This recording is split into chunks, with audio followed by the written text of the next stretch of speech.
आप सबकी तालियां हम घर पर लेकर जाएंगे और फ्रेम करेंगे। धन्यवाद। हम सारे भारतवासी इतने समृद्ध हैं कि आज हम आजादी का अमृत महोत्सव का सुवर्ण पर्व मना रहे हैं। देखते देखते 100 वर्ष हो जाएंगे। इस आजादी के अमृत महोत्सव के पर्व पर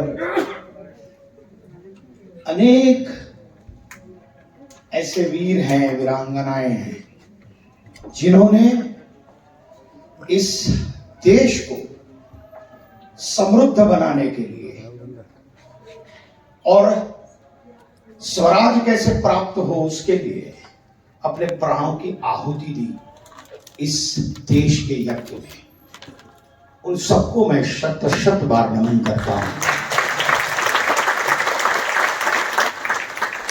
क्योंकि आज हम आनंद प्रमोद जो मना रहे हैं वो उनकी बदौलत है। उन्होंने एक क्षण भी नहीं सोचा कि मेरा क्या और मैं ही क्यों। कहने का तात्पर्य इतना ही है कि चाणक्य इतने वर्ष पूर्व, 2400 वर्ष पूर्व एक शिक्षक तय करता है केवल संकल्प। उसके हाथ में न फूटी कौड़ी थी, न एक सैनिक था, न शस्त्र बल था, कुछ नहीं था। केवल था तो केवल और केवल सुदृढ़ संकल्प। इस देश को एकत्रित करना है और एकात्म राष्ट्र का निर्माण करना है और एक छत्र शासन, एक राजा और उसके भीतर सभी जो छोटे छोटे खंड खंड में बटा हुआ राष्ट्र था। कहां अफगानिस्तान और कहां पांडे राजा, कहां गुजरात और कहां ब्रह्मदेश। अब केवल नक्शा कल्पना कीजिए। इस मानचित्र को यदि किसी ने प्रथम बार बनाया तो वो थे आचार्य विष्णुगुप्त चाणक्य, जिनका विपुल साहित्य है। कौटिल्य अर्थशास्त्र है, वृत्त चाणक्य है, चाणक्य नीति सूत्रावली है, बहुत कुछ लिखा है। हमारा दुर्भाग्य ये रहा कि जो जो आक्रांत आए, मतलब आप देखो कहां से, पोर्टुगीज, डच, मुगल, जो आया और कहने लगे ये अनपढ़ हैं, ये गवार हैं, ये बुद्धि नहीं है इनमें, ये पढ़े लिखे नहीं है, ये स्त्रियों को अपना नहीं मानते। ऐसी सारी बातें की। तो आप किस लिए घूमने आए थे?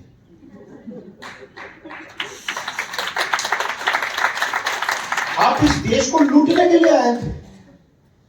इतना साधारण यदि हम विचार करें तो पता चले। लेकिन इन्होंने क्या किया? इन्होंने हमारी संस्कृति पर कुठाराघात किया। नालंदा विद्यापीठ 2 वर्षों तक चलता रहा। तक्षशिला विद्यापीठ, विश्व से कहां कहां से लोग आते थे। ह्यून सांग ने अपना चित्रण लिखा है, मैगिस्टेशन ने लिखा है। लेकिन हमारा दुर्भाग्य यह कि जिन जिन लोगों ने स्वतंत्रता के बाद इतिहास लिखा, वो इतिहास नहीं, इतिहास था।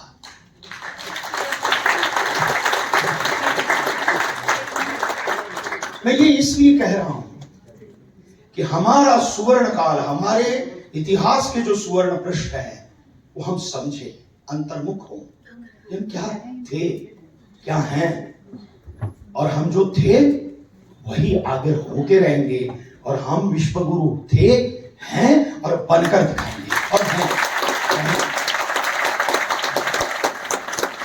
आज जिस देश जिस मार्ग से चल रहा है, मुझे पूर्ण विश्वास है कि ये देश निश्चित रूप से विश्व को प्रकाश दिखाएगा। क्योंकि इस देश का पुरातन काल से, इतने सनातन काल से एक ही क्रम रहा है कि असतो मां सद्गमय, तमसो मां ज्योतिर्गमय। ये मेरा उपनिषद कहता है। तो ये देश ऐसा थोड़ी होगा। और कहने का तात्पर्य इतना ही है कि हम हमारे इतिहास को जानें, हम हमारे इतिहास पुरुषों को जानें और ये आचार्य चाणक्य का जो नाटक है वो 1986 में हम दोनों इसके संशोधन पर लग पड़े। कोई क्रोनोलॉजिकल हिस्ट्री नहीं है, एक चीज नहीं रखी है। विष्णु पुराण में इनका उल्लेख है, सभी जगह इनका उल्लेख है। ढूंढते ढूंढते 4.5 वर्ष लगे इस नाटक को बनाते। हमारे पास प्रमाणित एक केवल नाटक है, मुद्रा राक्षस, जो उनके कालखंड के 1500 वर्ष पास लिखा है, और कौटिल्य अर्थशास्त्र और उनका साहित्य। आप सोचिए, आज जातिवाद की बात कर रहे हैं, हमारे यहां जातिवाद कभी नहीं था।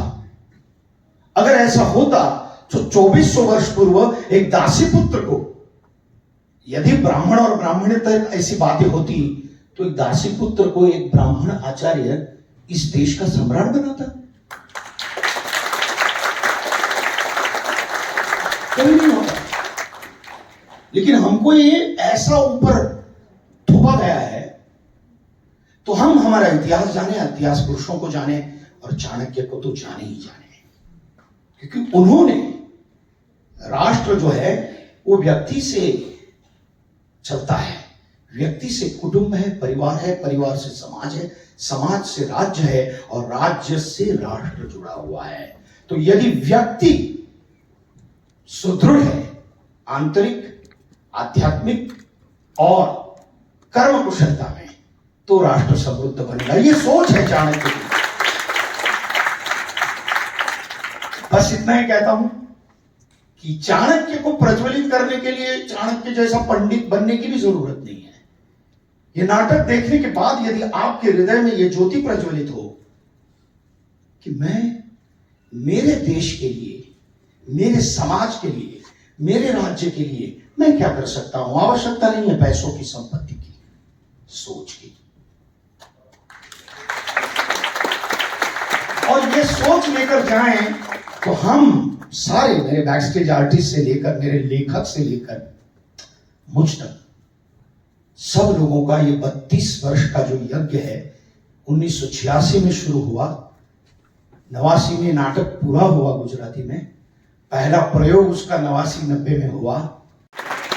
बस ये सोच लेकर जाएं कि मैं मेरे राष्ट्र के लिए क्या कर सकता हूं, ये सोच लेकर जाएंगे तो निश्चित रूप से हम यदि एक पग आगे बढ़ेंगे सोच के साथ, तो राष्ट्र 130 करोड़ का ये देश है, कितना आगे बढ़ सकता है। बस इतना ही सोचकर जाइए, और ऐसा सोचकर जाएंगे और ये सोच प्रज्वलित रखेंगे तो हमारा नाटक करना सार्थक होगा। जय हिंद, वंदे मातरम।